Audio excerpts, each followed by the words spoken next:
Vamos con la conferencia Responsabilidad Social del Bibliotecario a cargo de la doctora Guadalupe Vega Díaz, que es la actual presidenta de la Asociación Mexicana de Bibliotecarios AC. Ella es también coordinadora de Organización de la Información de la Biblioteca de El Colegio de México. Mi estimada Guadalupe, adelante por favor, los siguientes 60 minutos son todos suyos. Hola, estimado Daniel, estimados todos, pues muy buen día que tengan desde los diferentes lugares donde nos acompañan.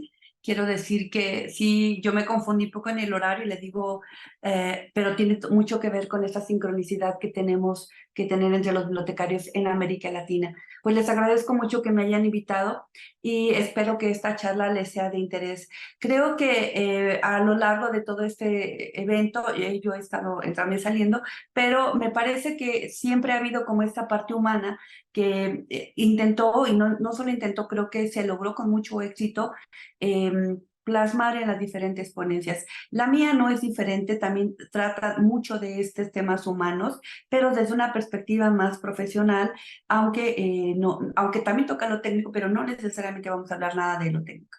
Bueno, pues decidí tocar y les propuse como tema aquí a Daniel, a los organizadores del evento, sobre la responsabilidad social, porque justamente durante estos año y medio ya casi que me ha tocado estar en la AMBAC y antes como bibliotecaria, siempre fue como algo que a mí me llamaba la atención en relación a cómo nosotros los bibliotecarios teníamos o representábamos esto que a veces cuando nos toman la protesta, cuando vamos a ser bibliotecarios o cuando estamos ante pues instancias sociales y decimos, bueno, yo me comprometo yo voy a hacer tal, y si no, bueno, que la sociedad me lo demande. Creo que en el caso de los médicos, por ejemplo, también en el caso de las empresas, de donde sale el término, es muy claro, ¿no? El tipo de responsabilidad social de que se trata, pero me pareció importante que reflexionáramos justamente sobre la responsabilidad social, pero en este caso de lo que nos compete a nosotros dentro de estos ámbitos que nos estamos moviendo, como la información, los datos, el conocimiento. Y bueno, pues también decir que este es un tema del cual no he encontrado mucha información, y yo creo que no es porque no haya, sino porque, como dijo anteriormente la colega, no hemos escrito, y es importante que también plasmemos y dejemos escrito lo que estamos haciendo como parte de nuestra responsabilidad social. Los temas a tratar en la plática pues son los siguientes, justo algo del concepto de responsabilidad social. Quiero hablar también de la personalidad jurídica, porque aquí es donde nosotros partimos para decir, bueno, realmente lo que hacen los bibliotecarios es algo que hacen porque quieren, les gusta, es voluntario, o tenemos un derecho y tenemos una obligación de cumplirlo con nuestros usuarios. Algunos elementos éticos que me pareció importante rescatar. Esto de las situaciones, límites y dilemas lo traté de englobar solamente en una parte, en un ejemplo, aunque hay muchísimos y los voy a enumerar, pero no los voy a tratar con detalle. Y una propuesta para un decálogo de responsabilidad social que yo creo que sí no lo debemos, para poder ir como normando y conociendo primero que nada e identificando esas conductas que dentro de nuestro gremio son importantes para poderlas enfatizar como parte de la importancia que tenemos socialmente. La imagen pues muestra justamente algunas de las problemáticas que cotidianamente se están viviendo, que las vemos en todos lados, no con el ánimo de desanimar, sino para que vean justamente de qué trata esta plática, que va hacia justamente estas cuestiones que tienen que ver con desigualdad, con violencia, con seguridad social, con problemas tan éticos como puede ser la eutanasia o la inequidad. De esto vamos a hablar un poquito. Bueno, aquí está, no sé qué pasó. Ok, sí, ok. Bueno, la responsabilidad social, les decía yo, pues hay diferentes formas de poderlo ir analizando, principalmente ahí sale de lo que es el enfoque empresarial. Ahí es donde se trata con mayor regularidad, porque se le considera que las empresas deben de tener una retribución a la sociedad en cuanto a los daños que hacen, por ejemplo, el medio ambiente, y en cuanto a los daños que se pueden hacer también hacia una sociedad cuando llegan e implementan algún tipo de empresa, ¿no?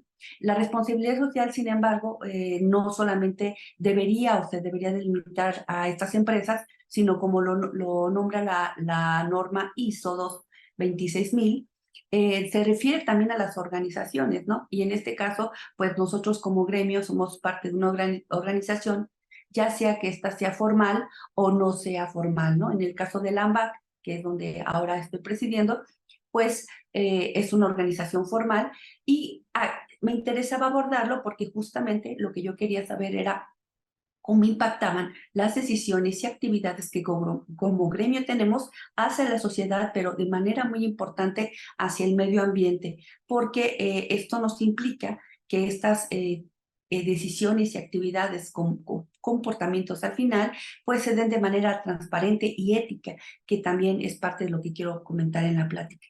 Y esta norma ISO 26000, quiero decirles que tiene pues manuales de implementación, tiene un trabajo muy importante en cuanto a la capacitación y bueno, pues es parte del compromiso revisarlo y tener ya el procedimiento. Y por eso es que al final les digo una propuesta, porque lo primero que tenemos que hacer es tener como claro los objetivos. ¿Y para qué es esto? Esto me quita un poco. Voy a colocarlo aquí abajo. Okay. Dice, bueno, ahora quiero hablar justamente del otro concepto que es la personalidad jurídica de los usuarios. Y es justamente ahí donde nosotros establecemos esta responsabilidad social. Primero que nada, una personalidad jurídica establecida por el derecho a tener derechos. Entonces, cuando nosotros nacemos, cuando nos convertimos en ciudadanos, cuando vamos adquiriendo responsabilidades en nuestro entorno profesional, vamos adquiriendo derechos. Y desde que nacemos, por ejemplo, tenemos el derecho a un nombre, el derecho a una vivienda, el derecho a la salud, pero el derecho a la información es un derecho que se va construyendo sí, cuando tú ya vas teniendo una mayor conciencia de tu persona y de lo que puedes hacer. Fíjense que esto es algo curioso porque, por ejemplo, en el caso de los niños que tendrían que tener derecho a la información, por ejemplo, lo que ocurre es que rara vez o por lo menos hasta hace unos 5 o 6 años, se les preguntaba qué querían leer y cómo lo querían leer. Ahora en las ferias de libro, ahora en las actividades que se hace, se fomenta mucho el que los niños seleccionen sus propias obras de lectura, pero normalmente somos los adultos los que decimos, mira, yo creo que eso tienes que leer, yo creo que eso es lo que tienes que hacer. Entonces, hasta ese proceso que nosotros podríamos decir es algo natural porque los maestros bibliotecarios debemos ser guías, pues es algo que se puede ver o no vulnerada cuando nosotros no lo consideramos como algo que ellos sí podrían hacer y de hecho cada vez hay más tendencia a que ello ocurra, ¿no? Es decir, a que los niños también seleccionen la información, lo que quieren leer y cuándo lo quieren leer. Aquí tenemos una cita de la IFLA, que es esta Federación Internacional de Asociaciones, que nos dice justamente que el derecho es fundamental, más que hablar del soporte como el libro, la revista o los videos, en este caso, lo que nos dice es que se refiere a las expresiones del conocimiento para fomentar el pensamiento creativo y la actividad intelectual. Aquí dice para expresar públicamente sus opiniones, pero nosotros sabemos que la información y el conocimiento se aplica también para otras cuestiones, como puede ser una participación argumentada o puede ser una resolución de problemas. Más abajo dice que todo esto lo que nos va a permitir como seres humanos es el ejercicio de la libertad de pensamiento y la libertad de expresión. Yo acá pongo esta iniciativa en la imagen de W3C, que ustedes saben, es pues es un grupo, es un grupo de profesionales que han puesto mucha énfasis en las normas para poder hacer accesible la información por los medios digitales. Entonces, ya desde ahí podemos ver que este derecho que nosotros tendríamos que estar respetando y que tendríamos que estar cumpliendo, es decir, el bibliotecario tendría que sentirse obligado a atender este derecho, pues hay organizaciones que nos facilitan el trabajo a los bibliotecarios, como es la W3C, que no solamente promueven lo que tiene que ver con un diseño de página web accesible, sino también ellos promueven el acceso abierto, promueven el uso ético de la información, ¿no? Y son bastante, vamos a decirlo así, como un grupo bastante multidisciplinario, donde inclusive trabajan abogados y que siempre están atentos, por ejemplo, a las cuestiones que se dan en los países en relación a los derechos de autor. Entonces, es muy interesante saber que como empresa, como organización, W3C está apoyándonos en nuestro trabajo para poder respetar esta personalidad jurídica. La personalidad jurídica también nos tendría que llevar a justamente esta parte, ¿no? Que nosotros tenemos que dar de acceso al conocimiento, pues no solamente a las personas que cuentan con todas sus habilidades y con todos sus derechos vigentes, ¿no? Sino todas aquellas personas que están en situación de vulnerabilidad. Y porque esta vulnerabilidad puede ocasionarse por hechos donde ellos son víctimas, pero también hay que considerar que no solamente estas personas, sino también aquellas que están buscando tener un mejor futuro, es decir, que no tienen una discapacidad, pero que quieren un mejor futuro para sí, como son los migrantes o las personas en situación de la calle, que por ejemplo también sabemos que tienen necesidades, por qué no decirlo también, de información muy específicas y que sabemos que hay iniciativas importantes como la de nuestra colega Lisbeth Arisbet, que ha promovido esto, ¿no? Lo de las bibliotecas para llegar a estas personas que habitan cotidianamente en la calle. Entonces, bueno, pues esto es parte de lo que nosotros deberíamos contemplar dentro de esta personalidad jurídica y no decir como estamos, no tenerlo como una cuestión asistencial, de decir nosotros como que les estamos ayudando, no.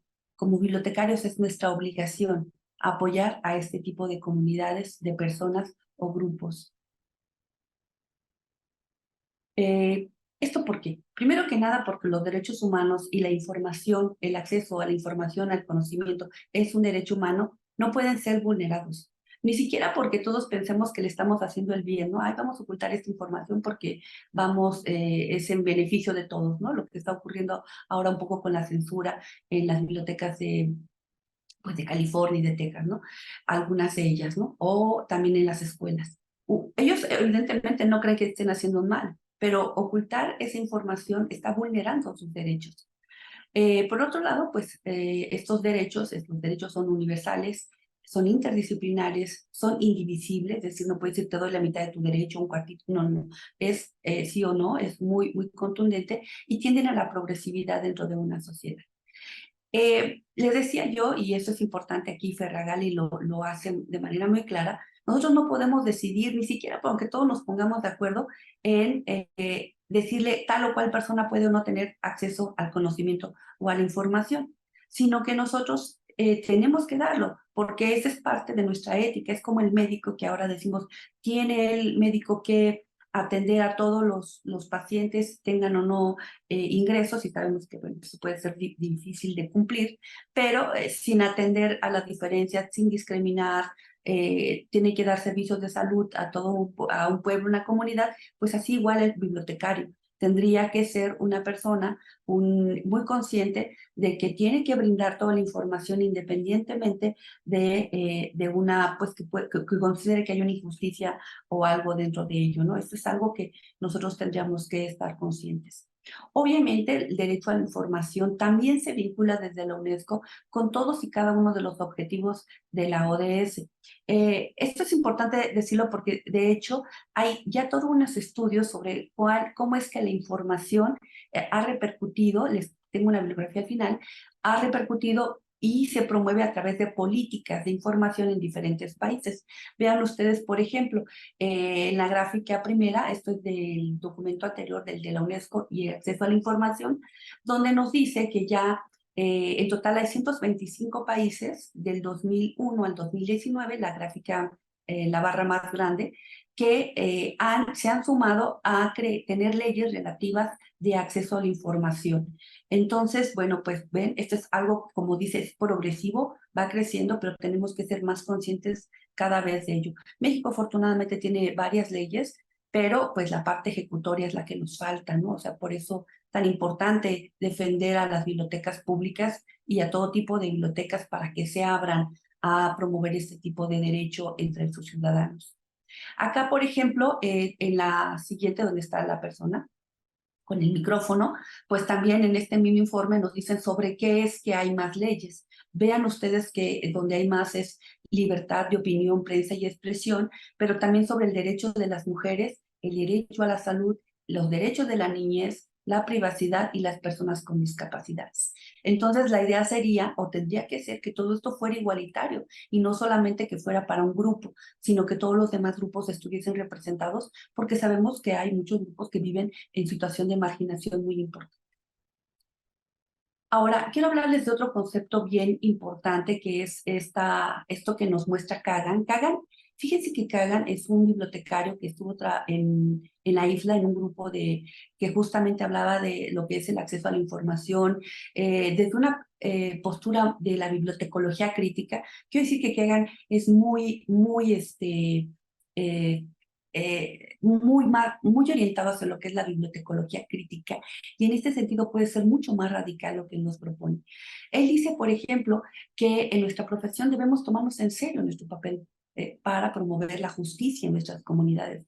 Él, por ejemplo, también afirma que las comunidades deberían, las bibliotecas en las comunidades deberían de convertirse en centros de desarrollo donde se dé atención, por ejemplo, inclusive tener servicios sanitarios, tener servicios de cuestiones legislativas, legales, para apoyar a la comunidad, para que consigan empleo. Es decir, crear realmente centros de desarrollo muy importantes. Su pensamiento sí permeó en todo esto que después la isla hizo, porque sí, muchos de sus postulados, aunque no tan radicalmente, fueron comentados. Yo agregaba que además de esta parte de promover lo que son la justicia, yo creo que también como parte de nuestra profesión va a ser promover lo que es la verdad, no como una cosa, sino como una dirección. Voy en camino a la verdad, voy en camino a construir esta verdad, a la memoria, que como ustedes saben es muy importante justamente para la no repetición y de algunos eventos como puede ser de discriminación o de, pues no sé, de guerras, todo ello. Y pues algo que es bien importante y es la igualdad sistémica. Este término de igualdad sistémica, quiero decir, no existe como tal. Yo lo tomé de su contrario porque que es justamente el concepto de desigualdad sistémica. La desigualdad sistémica es algo que Egan dice es algo muy importante, porque no se supone que tengamos solamente un tipo de desigualdad o un problema, sino que esto se vuelve sistémico. Es decir, que cuando detectas que hay una desigualdad, por ejemplo, una persona pobre, lo que ocurre es que asociado a ello van a haber otras desigualdades de educación, de acceso a la información, de salud, todo ello. Entonces, ellos hablan de que justamente por eso es tan difícil combatir la desigualdad, porque no se trata de ir y llevar agua a un pueblo, sino de cómo todo creas, todo este sistema que permita igualar las condiciones de esta comunidad con otra que tiene prosperidad, que tiene futuro inclusive, ¿no? Entonces, este es un tema que ilustro con estas escaleras, ¿no? Que hay lugares donde, bueno, pues hay muy pocos peldaños para poder llegar al éxito y uno lo hace muy fácil porque tiene situaciones de privilegio y en otro lado, pues hay que subir muchos escalones porque no llegas para llegar a tu meta. Lo tomo de un documento que también cito al final, que es del Colegio de México, de un proyecto que tienen sobre desigualdades en México, ¿no? Entonces, bueno, se los presento al final en la bibliografía porque es importante. Aquí Ciballero también nos dice, el bibliotecario puede, y yo agrego, debe garantizar libertades y derechos humanos, puede proporcionar herramientas para la solución de problemas de salud, violencia, adicciones y nutrición. Y yo creo que eso es parte de lo que nosotros deberíamos y podríamos hacer como parte de esta responsabilidad social que tenemos con nuestras personas a las que nos debemos, que son nuestros usuarios, y ahora, más allá de solo usuario, pensar en todos estos agentes que están surgiendo como un concepto más amplio que el de solo el que usa una biblioteca, sino todo este ciudadano que tiene derecho a la información, donde quiera que esté y en la forma en que se presente.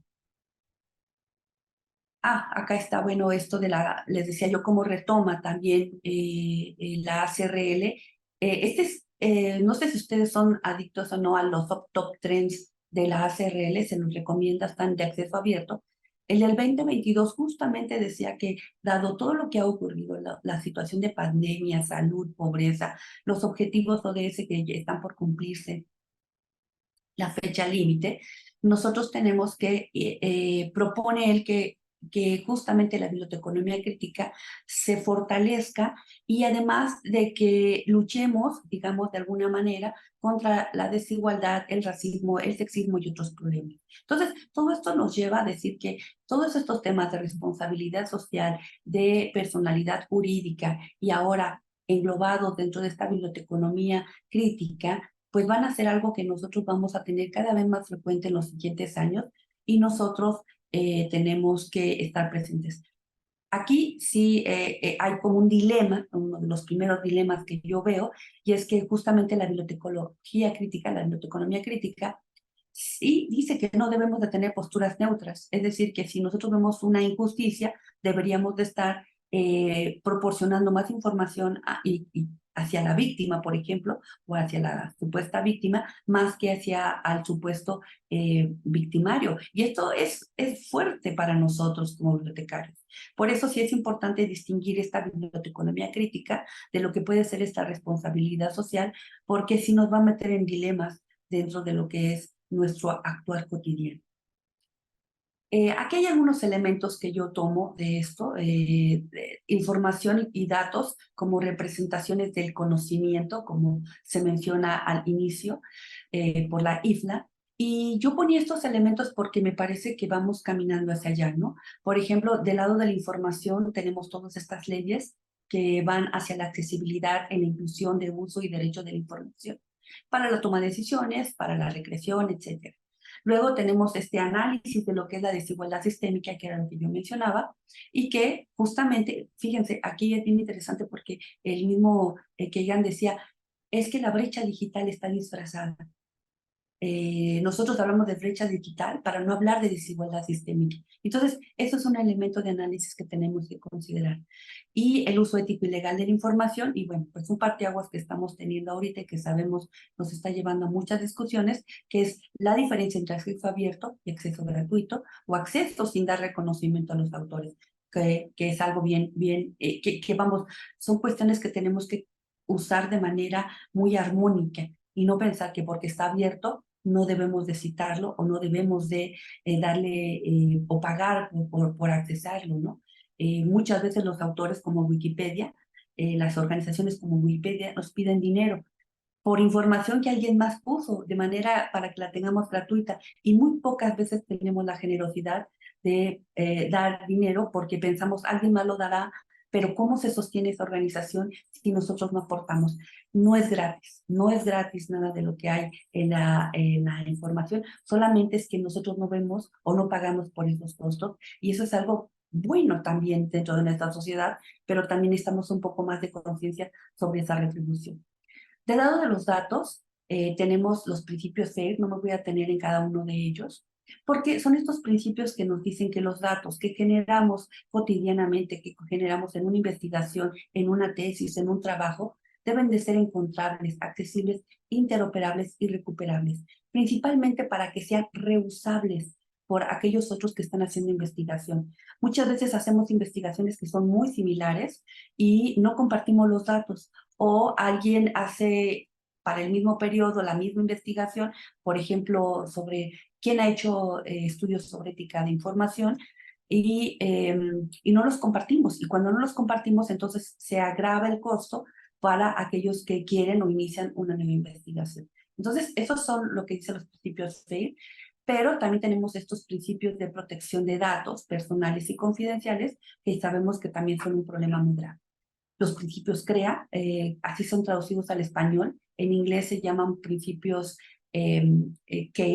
CARE, que son los principios que nos van a decir justamente para las comunidades indígenas, pues cómo debemos de respetar, por ejemplo, su autoridad dentro de su propia comunidad para controlar la información, la responsabilidad que tenemos cuando usamos información que proviene de estas comunidades indígenas o originarias, la ética con la que debemos de tratarlo y el aprovechamiento en beneficio de todos. Entonces, como ven, son muchos elementos que están convergiendo en lo que nosotros como bibliotecarios deberíamos de poder aplicar posteriormente.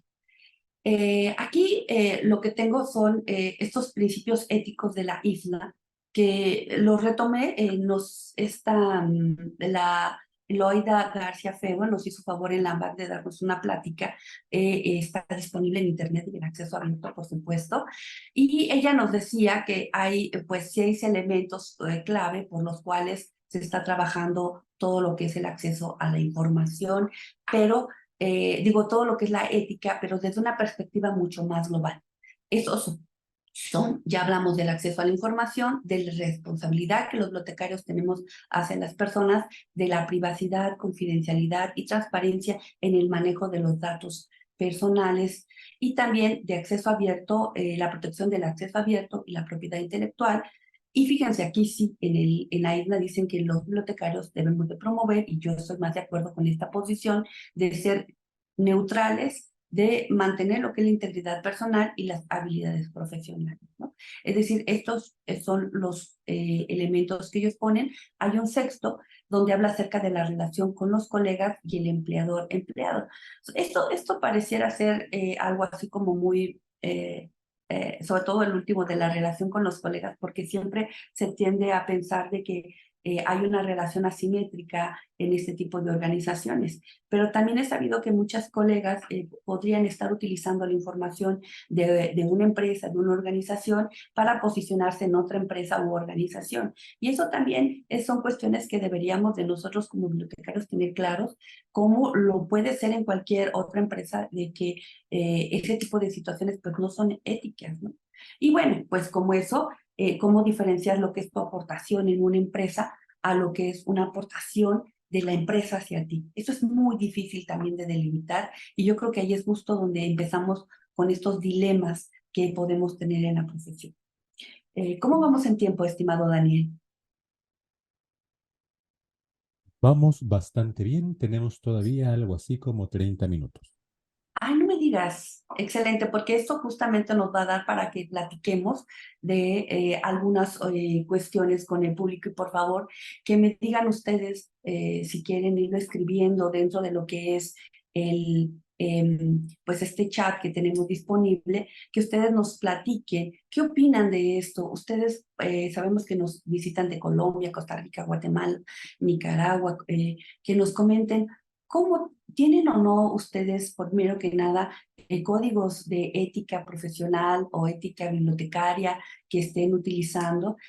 ¿Ustedes a qué le darían énfasis, ¿no? Dentro de lo que sería este hacer de los bibliotecarios como parte de nuestra responsabilidad? ¿Realmente consideran que hay una responsabilidad social de parte del bibliotecario hacia la sociedad en la forma en que yo lo manejo? ¿O tienen otra manera ustedes de expresarlo? Por favor, Dani, si me ayudas, por si hay algún comentario. Como Claro dicen, que hay que sí. dar dicen que hay que darle 16 segundos. Un poquito porque los agarra uno fuera de lugar, pero también porque a veces la gente tendemos, y debemos de hacerlo, pensar nuestras respuestas, ¿no? Entonces, yo espero con gusto sus respuestas, sobre todo Ya porque, tenemos. excelente, sí. Nora dice, gracias maestra, muchos de esos códigos de ética son lineamientos que dan las asociaciones nacionales o internacionales. ¿Y qué opinas? ¿Realmente nos están reflejando, realmente están reflejando este actuar cotidiano que nosotros tenemos? Porque acá lo interesante es que cómo nosotros llevamos esto al día a día, ¿no? Yo ponía dilemas como parte de uno de los puntos, porque justamente en el día a día es cuando nosotros ponemos en juego todo ello, ¿no? Y ahorita les va a quedar más claro con el ejemplo que tengo, pero seguramente ustedes se han de haber enfrentado a uno de estos dilemas que uno tiene y que sobre todo durante pandemia vivimos de manera muy cercana. ¿Tenemos algún otro comentario, estimado Daniel? Sí, allí Nora también dice, ayer hablaron de la falta de asociación de los bibliotecarios y pocos bibliotecarios lo conocen o lo reflejan. Así es, totalmente de acuerdo. Nosotros como bibliotecarios a veces nos decimos en las asociaciones, me parece que fue mi colega Raimundo Juárez, nos reunimos y siempre pensamos que nos va a dar la asociación, pero justamente parte de lo que da la asociación es este sentido de gremio y esta, estructura social que permite resaltar aspectos como estos, ¿no? O sea, yo creo que aquí es donde nosotros podemos ver justamente este valor del bibliotecario dentro de una sociedad, o parte, ¿no? Porque tampoco se ve todo, sino parte de, y seguramente habrá cosas que no tenemos incluidas aquí. ¿Tenemos algún otro comentario? Sí, ya empezaron a llegar muchos Ay, qué comentarios. bueno, te dije, 16 segundos, no falla, adelante. Eustaquio Figueroa dice, en lo personal sí me apego al código de ética del bibliotecario. Ruth Excelente. Ujú. dice, gracias doctora Vega, interesante el tema. En este tema juegan un papel muy importante las asociaciones de bibliotecarios. Sin duda John alguna. Wilber dice, perdón, no sé si iba a comentar algo. No, adelante, adelante. John dice, un nivel de responsabilidad que tiene poca visibilidad es con los datos que manejamos de los usuarios. Qué buena comentario hiciste, Wilber. Quiero comentarlo porque justamente yo cuando empecé a trabajar en el proyecto que les voy a comentar, yo decía, no, nosotros no manejamos datos personales en las bibliotecas, además no los compartimos y no es verdad. Cada una de nuestras áreas, desde desarrollo de colecciones, servicios, catalogación, compartimos y tenemos datos personales y confidenciales de nuestros asociados. Me llamaba, perdón, de nuestros usuarios. Por ejemplo, si ustedes revisan el formato MAR, te prometo ser no tan técnica, Dani, pero cuando revisan el formato MAR que tiene que ver con autoridades, hay elementos que inclusive te dicen, por ejemplo, cuando alguien cambió de sexo, ¿no? Cuando se reconoció como hombre y cuando se reconoce como mujer o cuando se reconoce como no binario. Y tú dices, eso es un dato confidencial, que si quiero lo doy a conocer o si no, no. Pero nosotros como bibliotecarios no deberíamos de poner esa información dentro de acceso público. Y ahí es donde vamos hacia la privacidad. Y estás diciendo, no, pues es que es un registro de autoridad. Pues sí, pero tiene ese datos. El año de nacimiento. Y dices, pues es que a lo mejor la gente no quiere saber su edad porque muchas veces hay discriminación por edad. También son datos confidenciales. Y nosotros lo ponemos o lo poníamos como una norma para distinguir entre un autor y otro. ¿Se acuerdan? Autores que se llamaban iguales, poníamos el año de nacimiento para diferenciarlo. Pues ahora eso sería considerado una cuestión muy cuestionable en relación a lo que es la privacidad de datos de tipo confidencial. El pertenecer a una religión o a una asociación también lo tenemos como un metadato. Entonces, de veras que sí, donde busquemos vamos a encontrar que tenemos que respetar y ser conscientes de los derechos de nuestros, de los datos personales de nuestros usuarios y de nuestros colegas también, ¿no? ¿Tenemos algún otro comentario que gustes compartir? Sí, claro, tenemos de hecho bastantes. Ruth dice, este tema viene a fortalecer el papel de los bibliotecarios, la importancia de la visibilidad. Sí, totalmente de acuerdo. Igual Nora otra vez está colaborando con nosotros. Dice, aquí tenemos una importante labor los docentes de hacer conscientes nuestros estudiantes de la postura ética propia e independiente como valores y principios propios, no necesariamente asociativos. Norma Gauna dice, el tema es tan fundamental que debería incluirse en los programas de estudio, pues si bien los principios y valores se dan en casa, se van transformando para aplicarlos a la profesión y en ocasiones lo pasamos por alto.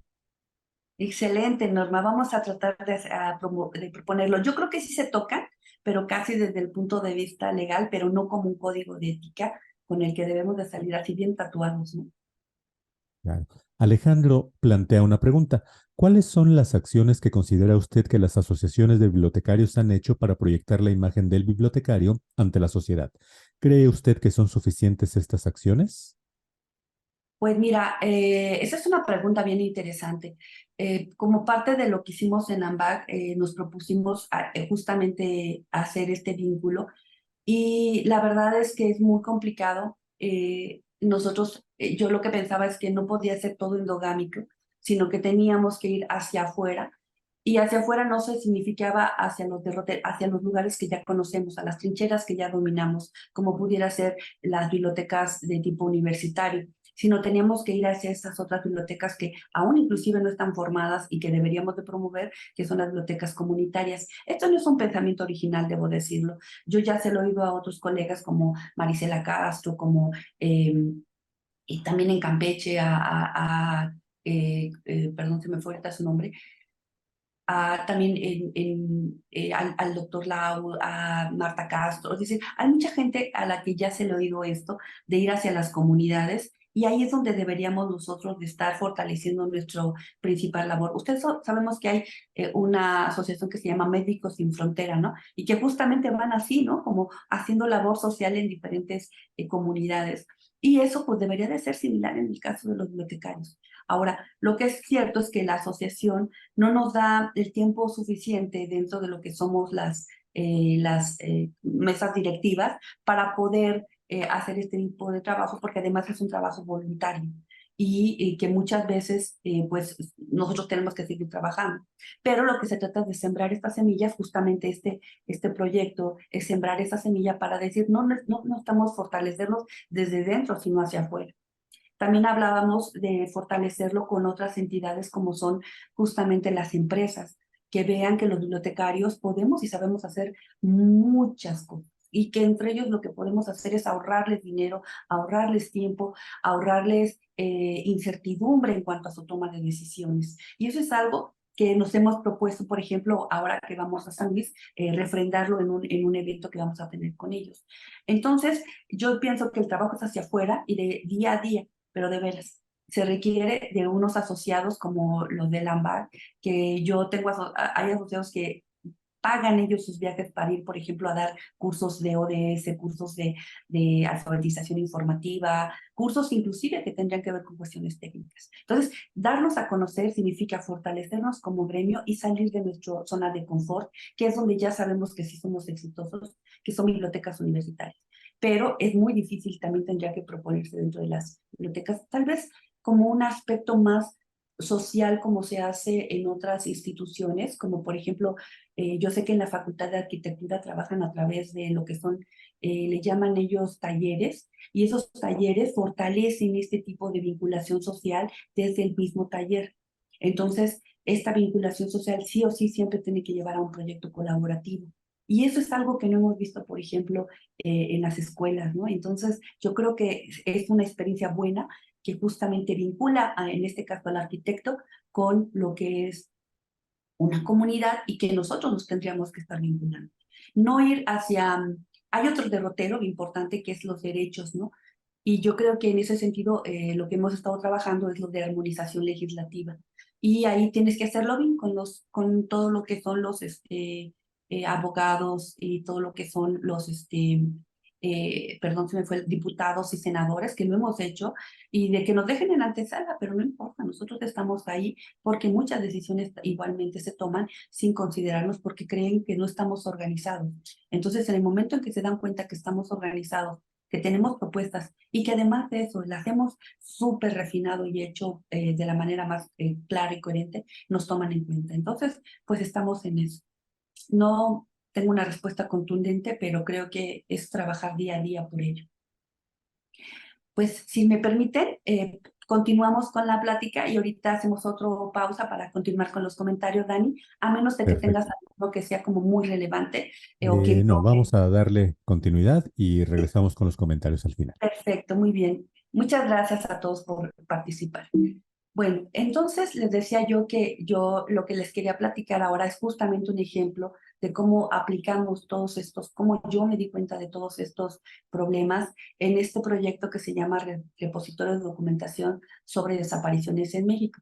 En este trabajamos un grupo de bibliotecarios bien fuerte de las instituciones que ven ustedes ahí, el Center for Research Libraries, el Colegio de México, también el Instituto de Investigaciones Jurídicas y la Universidad Iberoamericana. Quiero decir que el trabajo que nosotros tuvimos, primero nos dijeron, bueno, sí, pues ustedes encárguense de la organización, encárguense de los metadatos. Y no, bueno, al final el grupo de metadatos prácticamente participó en cada una de las tomas de decisiones dentro de toda la estructura de lo que era este proyecto, porque teníamos que ver con acceso a la información, licencias de uso, si la información que estaba ahí era falsa o no era falsa, si nos pedían que la quitáramos, que tenía que ver con restricciones, que si tenía que ver con también, por ejemplo, que si esta información, qué metadatos sí se tenían, pero cuáles se vinculaban, por ejemplo, con las necesidades específicas de los investigadores. No les voy a detallar mucho sobre este proyecto, ustedes lo pueden consultar, está de acceso abierto y lo pueden explorar y si quieren en otro momento platicamos de él. Pero lo que quiero decir es que a mí sí me puso en muchos dilemas en relación a lo que yo consideraba y me sacó de mi zona de confort.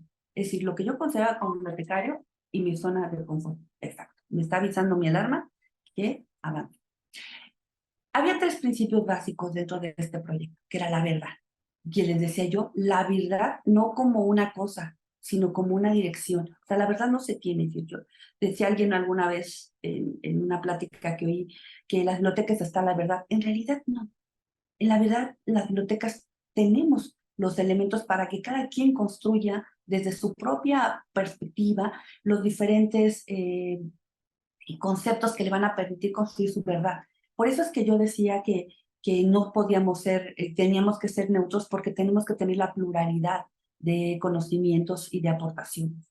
Entonces, por ejemplo, en este caso, nosotros teníamos que tener claro, por ejemplo, las circunstancias en las que habían ocurrido los hechos y cómo narrarlo de una manera ética sin victimizar o revictimizar o decir este es el culpable o ponerle ya categorías que sí las hay para ponerles alguna relación, por ejemplo, de víctima, de victimario, todo ello. Todo esto está en RDA, por cierto, no me lo estoy inventando.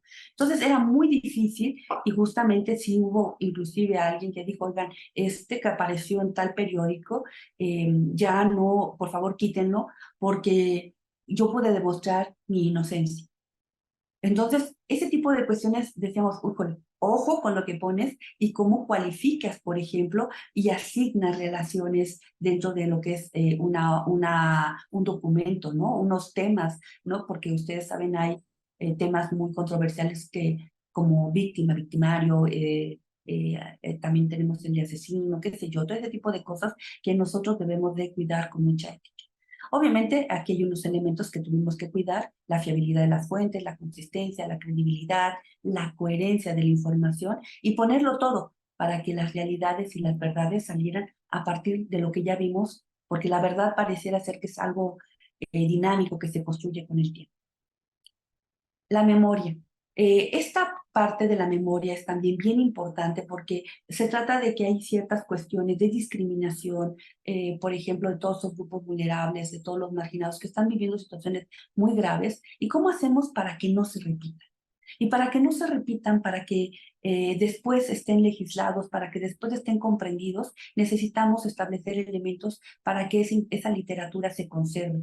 Y aquí tenemos un gran dilema los bibliotecarios, que también nos lo presentamos nosotros y no lo pudimos resolver. Lo que tiene que ver, por ejemplo, con todo lo que se publica en redes sociales, en YouTube, los videos, todo ello. De repente, todo eso se está perdiendo y nosotros no sabemos qué hacer ante la luz de información, de videos, de conocimientos que están ahí, porque se pierden, los bajan, los quitan, y todo ello causa, yo diría, una ansiedad bibliotecaria, en el sentido de decir, estamos perdiendo elementos para construir la memoria de ciertos eventos, y esto pues es importante. Y bueno, nosotros tratamos de recuperar toda esta memoria, pero pues obviamente mucho de ello lo hicimos con restringiendo el acceso a ciertos elementos que debíamos de proteger porque eran cuestiones que tienen que ver con datos personales. Entonces, no podíamos decir, bueno, sí está para la memoria, pero no vamos a poner datos personales de nadie.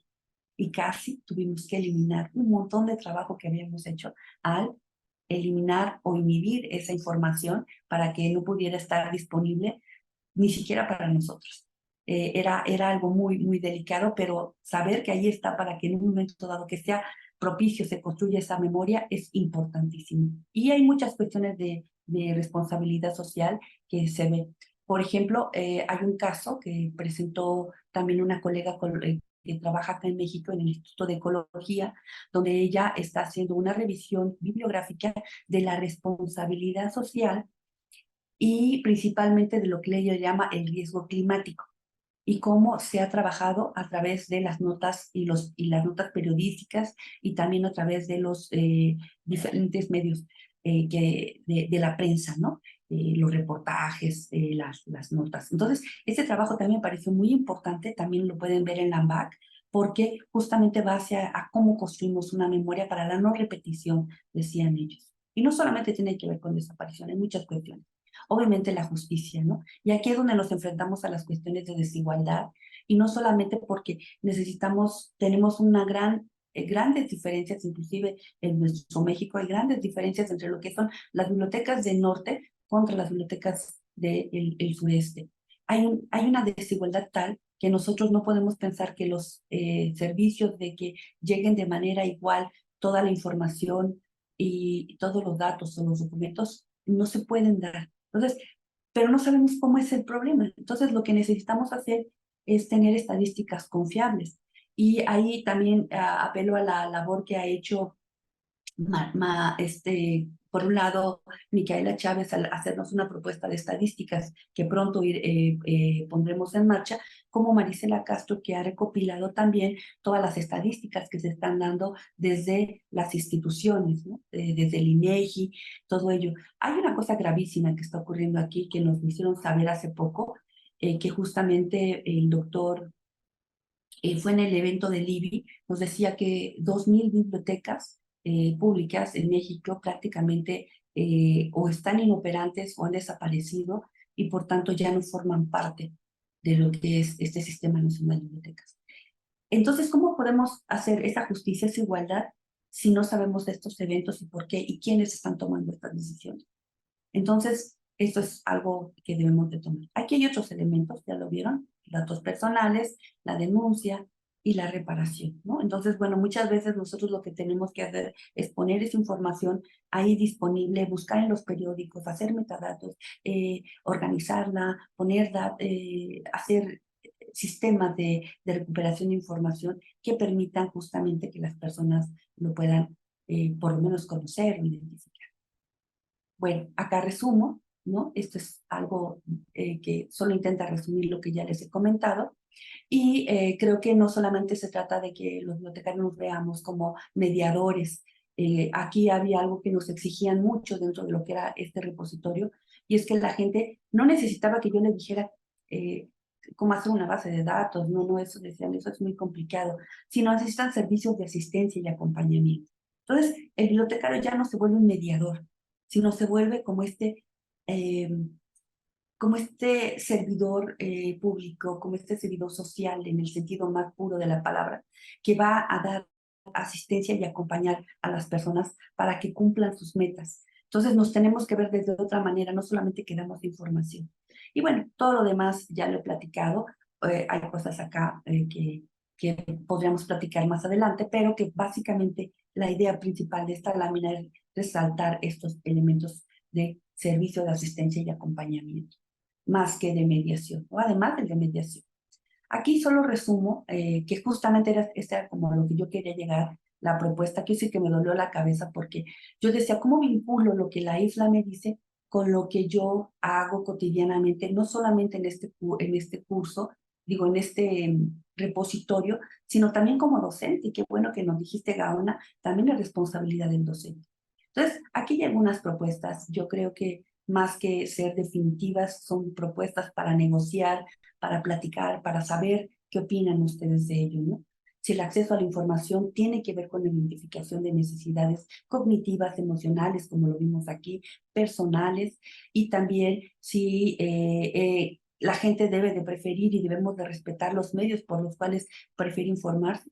Mucha gente sigue usando lo oral y eso tiene que ser reconocido y tenemos que empezar a dejar de pensar que solo lo impreso o solo lo digital es el medio por el cual la gente se entera de las cosas, ¿no? Afortunadamente, ahora, afortunadamente y no, ¿verdad? Porque ya sabemos que también hay una cuestión muy de mal uso de las redes sociales y bueno, pues, pero pues ahora sabemos muchas más cosas que antes no sabíamos y eso también nos pone un cierto nivel de estrés, decía el doctor Ariel, que presentó su proyecto sobre la ansiedad que nos causaba el tener informaciones, por ejemplo, sobre el cambio climático, ¿no? Una investigación que quiero invitarles a través de el CEBIER y de nuestros amigos de Bibliotecarios con Valor a que participen, ¿no? Y ojalá y hacemos el contacto para que también se relacionen con esta investigación tan importante sobre justamente esta parte emocional y qué pasa cuando yo recibo esta informaciones malas, ¿no? Hay otros elementos ahí, no me voy a detener en cada uno de ellos. Todos tienen que ver con acciones que creo que hay que reflexionar con más tiempo. Por ejemplo, en el punto 3, ya en concreto, ¿qué necesito? Pues sí, tengo que establecer permisos de privacidad y tengo que dar los consentimientos informados a mis usuarios y tengo que garantizar los derechos ARCO, que si algún usuario me dice, no, por favor, borra mi información que te di sobre mi autoridad mi registro de autoridad de autor, y tú dices, no, pero es que lo necesito, no, bórrelo. Y yo tengo que borrar y garantizar que eso se puede, que él tiene ese derecho de hacerlo. O restrínjanlo, ¿no?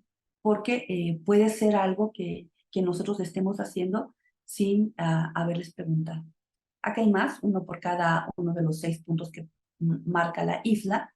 Eh, por ejemplo, el 5, ¿no? Denunciar la censura. Yo creo que muchas veces nos hemos visto envueltos en ella y realmente no la censuramos. Digo, no la denunciamos, no hacemos patente esta denuncia. Y, por ejemplo, de que hay ciertos medios, de acuerdo con la cuestión política, que son censurados sí o sí, unos sí, unas veces sí, otros no, ¿no? Entonces yo decía, ¿por qué de repente ocurre esto? Eh, También, por ejemplo, la revista Proceso, que dejó de estar abierto, en acceso abierto, porque, no, perdón, dejó de publicarse de forma impresa, pero dentro de los argumentos que daban es que ya no podían sostener ese formato, pero todo lo que daban me daba, pues es una revista política, social de México, para los colegas de América Latina, y esta revista Proceso pues dejó de circular en parte también porque muchos de sus artículos no eran citados, referenciados y no se pagaba por el uso de ellos. Entonces, ojo, ¿no? Porque también tenemos que respetar las licencias y los derechos de uso porque estamos condenando a otras empresas a desaparecer y a que no cumplan su labor. Entonces, bueno, pues eso también tiene que ser claro. Y lo que ya les había dicho de la relación entre colegas, empleado-empleador, y bueno, pues todo ello también tiene que quedar claro para todos nosotros cuando vamos a trabajar en una biblioteca, en un sistema de información, pues que no tampoco se trata de divulgar la información confidencial que vamos obteniendo, ni las formas, medios, modos que se tienen de acuerdo con lo que la propia empresa o organización establezca. Y bueno, pues acá es muy claro que lo principal que se tiene que lograr es el beneficio común de una comunidad y no el propio. Entonces, eso es algo que debería de quedar en esta propuesta. Y ya, con esto termino, estimado. Lo que tiene aquí es justamente los puntos que toca el Colegio Nacional de Bibliotecarios y que, bueno, lo que sigue es revisarlos, empatarlos, pero sobre todo crearlos desde la práctica, ¿no? Es decir, desde la práctica hacer estos sondeos para ver si desde la práctica tenemos referentes. Bien, pues ya lo que sigue son la bibliografía que consulté y que, bueno, pues les comento que este trabajo pues es para nosotros importantes en AMBAR y vamos a formar un grupo, ya contactamos a algunas personas para poder establecer un código de ética, porque quiero decirles que pues la AMBAC no tiene, entonces pues sí necesitaríamos reforzar este tipo de cosas a partir de la asociación y no solamente retomando, por ejemplo, el que es muy bueno y creo que cumple otro, pero cumple fines diferentes, que es el del Colegio Nacional de Bibliotecarios. Pues con esto concluyo y te regreso la voz. Mi estimadísima Guadalupe, mil gracias por la participación. Tenemos muchos comentarios. Veremos si hay alguna pregunta, que tenemos tiempo para ello. De Uh hecho, -huh. en cuanto yo prendo mi camarita, significa que nos quedan 5 minutos y todavía no la prendía. Todavía tenemos algo de colchoncito, pero Perfecto. tenemos saludos de César desde México. Sara, agradecimientos por compartir. Jocelyn, igual agradecimientos. Griselda dice, es una ponencia muy relevante. Gracias por transmitir sus experiencias. Felicidades. Sara hace un comentario de algo anterior, la verdad es que yo ya me descontextualicé, pero dice, pero para ello hay que formar al bibliotecario. Rosidalia, excelente tema, Lupita, debe estar incluido en los programas de estudio. Norma, gracias Lupita, felicidades, más agradecimientos, magistral conferencia, nos dice Ruth. Raimundo dice, la ética profesional bibliotecaria establece cómo se debe comportar y conducir el profesional bibliotecario para cumplir con eficiencia sus deberes y obligaciones.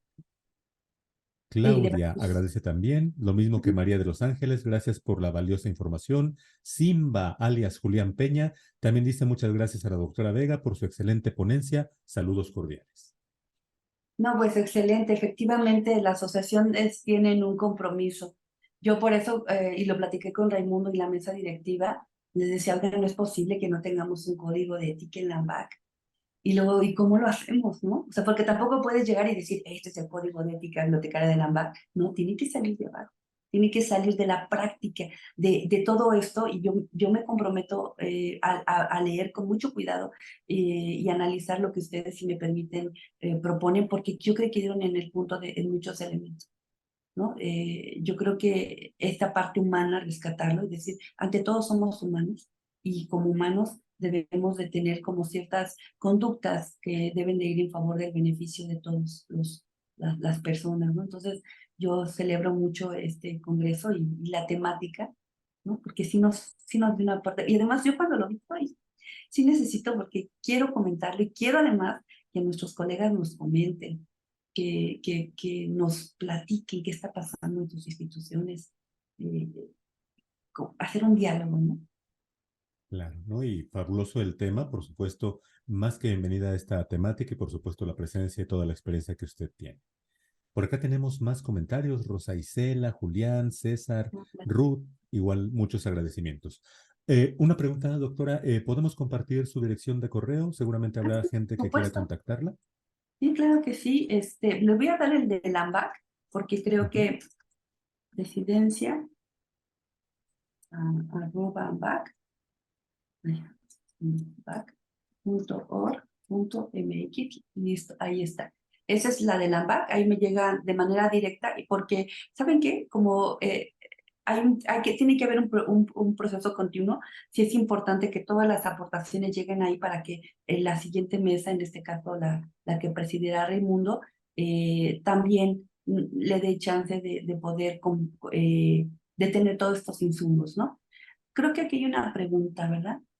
Sí, de Alejandro Ortiz, que dice, antes Sí, de, amigos, bloqueé el chat, no es porque no quiera que escriban, sino para que permanezca al final el correo de la doctora. En cuanto pase un tiempecito que consideremos ya ustedes lo copiaron, entonces volvemos a activarlo. Pregunta pues, de Alejandro, ¿se ha ajá. auxiliado la cooperación interinstitucional para alimentar el repositorio? Me refiero a entidades como DH, como CEAV. Estimado Alejandro, creo que es algo que tendríamos que discutir. No quisiera contestar así sobre lo primero que me viene a la mente, pero creo que sí es necesario en todo caso conciliar las diferentes posturas. Yo traje aquí la de la isla, de la de UNESCO, la de la ISO, que me parecieron importantes, y prometo derechos humanos, derechos humanos, ¿verdad? ¿A eso te refieres, DH? Sí, por supuesto, derechos humanos Seguramente. es súper importante, y SEA no estoy tan segura a qué se refiere. En un momentito activamos el chat, permítame, igual nos Fíjate quiere que ahí poner había una algo pregunta que me preguntaban si podíamos hacerlo a nivel de América Latina, de Ruth, ¿sí? ¿Lo miras? de Ruth. Creo que está. Hola, Doctora, sí, César. cierto, cierto, cierto. Ruth. Doctora, ¿cree que se podría trabajar un código de ética a nivel de América Latina? Ay, pues sería maravilloso, porque yo creo que en nuestra actuación y vivimos situaciones muy similares, ¿no? Uno a veces dice, no, no, acá no hay inseguridad. Sí, sí tenemos. O sea, siempre hay situaciones y dilemas y problemas y acciones de parte de los bibliotecarios. Y por supuesto, Ruth, si te interesa entrar en la discusión, adelante, ¿no? Nosotros más que puestos para que yo pudiera ser posible, porque no creo que seamos tan diferentes. Lo que yo he visto en ahora una alianza que se llama Alianza Bibliotecaria de América Latina y el Caribe, las problemáticas son tan similares y tenemos las mismas preocupaciones. Ahorita lo que nos está preocupando, Dani, te lo voy a comentar mucho, es lo que le llaman el DPP, que es este pago por derecho de préstamo en las bibliotecas. Si Mm. esto se llega a institucionalizar, vamos a decirlo así, no va a haber biblioteca que sobreviva. O sea, imagínate, y supongo que algunos autores dirán, ok, a mí que no me paguen. pero como son las empresas, son las editoriales las que podrían estar promoviendo este tipo de pagos, sí, no, sí, a mí sí me tiene muy preocupada, ¿no? Y es una preocupación en América Latina de que avance estas iniciativas, porque además de que pagas, en este caso, el acceso, ahora tienes que pagar por usarlo cada vez que lo uses. No vamos a sobrevivir, o sea, no va a haber presupuesto que aguante. Ninguna biblioteca pública sobreviviría. Si no tenemos, les digo, si estamos perdiendo, eso sería condenar a las bibliotecas a la extinción. Y eso me preocupa mucho. Y lo compartimos con América Latina, esa preocupación. Claro que sí. Muy bien, doctora, pues llegamos al fin del tiempo. Vamos a entregar su reconocimiento simbólico, se lo haremos llegar posteriormente. Claro que sí. Bibliotecólogo y se me ocurrió otorgan la presente constancia a la doctora Guadalupe Vega Díaz por su participación como ponente con la charla Responsabilidad Social del Bibliotecario en el marco del Segundo Congreso Internacional de Cooperación Bibliotecaria, Desarrollo Personal para la Profesionalización. Firma nuestra directora, la maestra Leslie Villanueva Flores. Nuevamente, estimadísima Guadalupe, muchísimas gracias. No, pues muchas gracias a ti. Gracias por este magnífico escenario.